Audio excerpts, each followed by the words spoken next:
Let's go! Welcome to a new episode of Skatography, and this is race 8, category 4 in Haarlem. And actually I'm taking this race slow, not taking any risk, and the reason is because I have other marathons coming up that are more important in my point of view. So I try to stay back at the back of the pack, not taking any risk, and just taking draft.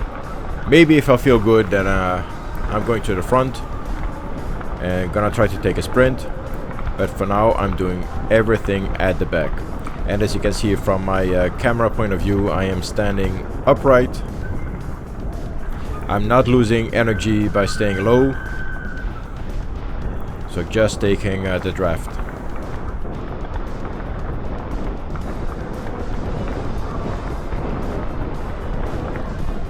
So this was the first lap, and as you can see, there is a lot of acceleration and braking and acceleration. You can hear it by the noise that the blades are making on the ice.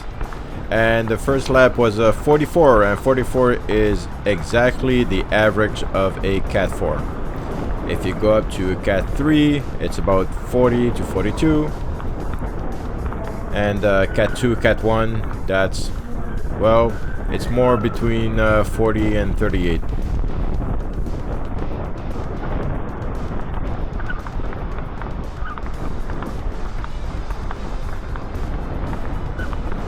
I don't know if you can hear from the strides of my blade, but on the straights I am making quite long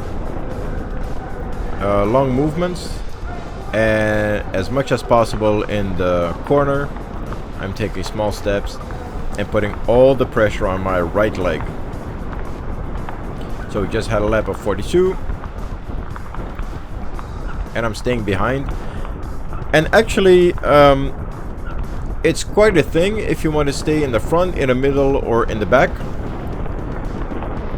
If you stay in the front, the problem you might have is actually to get caught up in the game of acceleration and then dropping back again and acceleration, so it takes a lot of energy. On the other hand, it's very smooth riding. You're not in a rush, you're not in the middle of the pack, so you have less chance of touching somebody else's blade. You have more freedom of doing your own movement. I don't like to be in the middle of the pack. Simply because it's too busy, and you have your own movement to take into account, but also what the other one is doing. And you can stay in the back and just like a sheep herder watch what's going or what's happening in the front. The downfall is that just like here, you are actually with less advanced skaters, and the peloton, when it stretches just like it does now, then you fall behind, and there is a gap you have to close if somebody else does not close it, or the peloton in front does not decelerate. So as you can see, I'm seeing the danger right here, and there's a big gap. Fortunately, there's this guy coming from the outside, and I now decide to accelerate and go behind him, take his draft, and try to reach the peloton.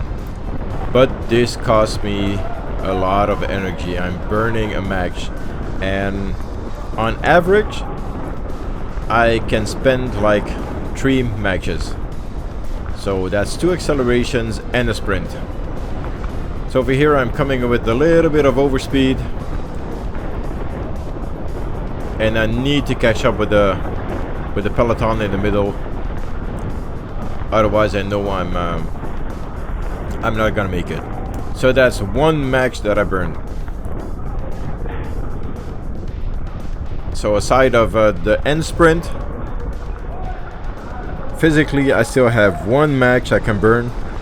So hopefully the pack stays together.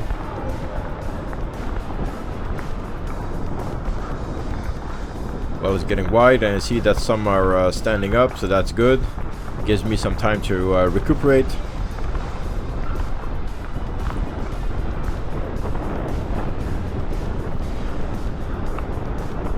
Now I'm not giving it my all because I have 2 more marathons, and I also have a long distance skate event that I have to attend to.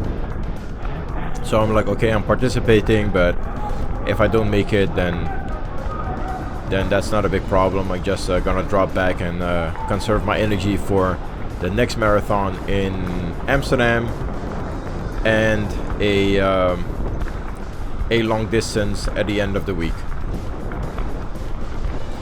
Now, by the time I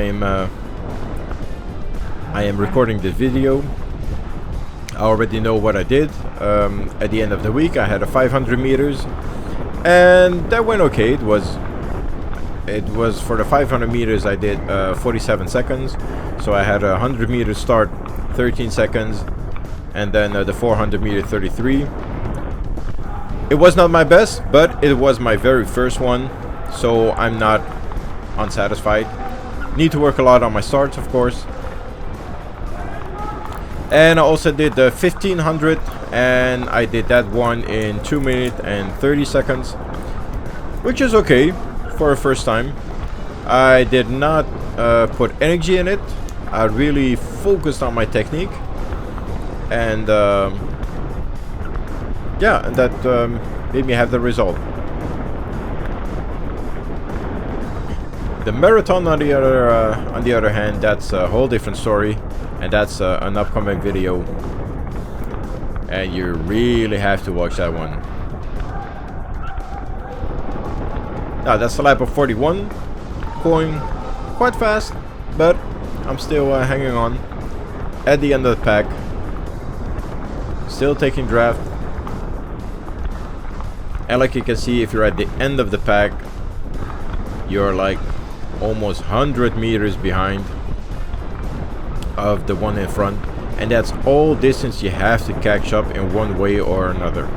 So that's the danger of staying in the back of the pack. But if you're a sprinter and you can't take that risk, then why not? It conserves energy.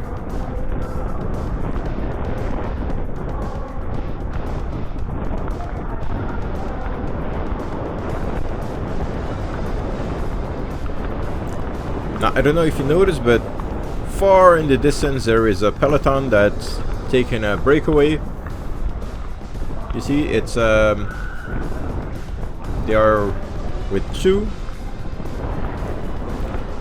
taking a chance, taking a distance, and most of the time the breakaways in the Cat 4 don't succeed unless you're in a pack of 3, 4 and you work together. But that's a disadvantage of the Cat 4. It's actually everybody for himself, so there's not a lot of working together.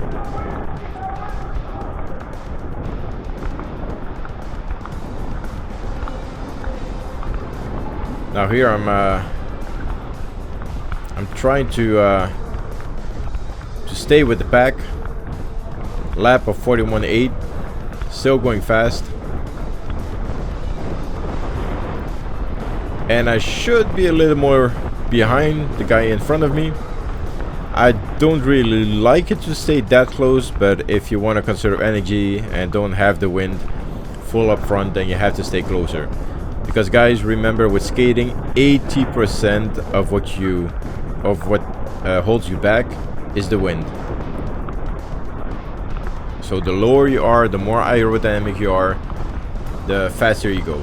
Of course, it takes a lot of energy, but you get a lot of benefit from it.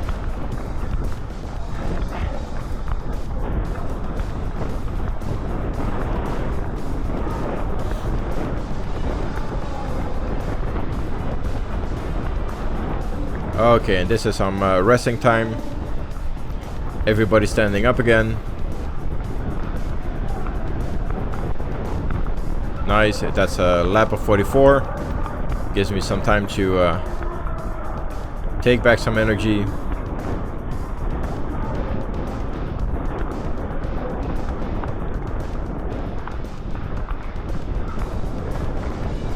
Now, one of the things I have been complaining about is that usually when I'm at 20 laps, and I still have 5 laps to go, then I have a sudden drop of energy, and I thought it was my heart rate. Maybe it is, but I also have some friends, some inline skating friends, who told me maybe I'm doing too much, because I don't know if you know, but I'm also at daytime I'm a teacher at the primary school, so I work from 9 to 4, and just after that, usually from 5 to 11 at night, I give skating lessons with the day off on the Monday. But this is Monday, so I usually have races in Haarlem. I'm also free on the Wednesday, but I'm doing the marathon in Amsterdam, so my only real day off is on the Friday. Saturday, Sunday also giving lessons. And for next year, I think I'm going to work only half days, take more rest, so that I'm fitter for doing the marathons.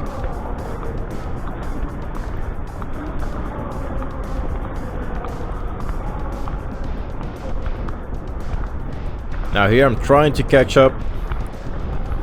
There's a big gap. The guy in blue is actually tired, and right here I know I'm not gonna make it. The guy in yellow tries to accelerate.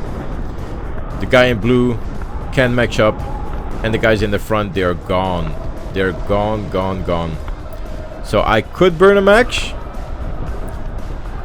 but I also know that it's not of big use, because I know I'm not gonna catch them. And right now I have to make a choice. Either I stop right now and conserve my energy for the races that are upcoming. Either I try to catch them, knowing that I'm not going to be able to end it. But here I'm full up in the wind, taking everything in my face, and right here I'm like, nah, this is not gonna happen. So yet again, not finishing the race, ending somewhere at the back of the pack again. I don't know how many races I've covered, maybe 10, and of all the races I'm I think that 8 of them I've finished last. So like I said in the previous video, maybe I should be doing some figure skating, but I'm not losing hope, and I think you should not too, because there is a video with a big surprise. I can't wait to share that video with you. So guys, this was yet a deception, but it's all for the best, because I need to conserve my energy for an important race that's coming up on Saturday.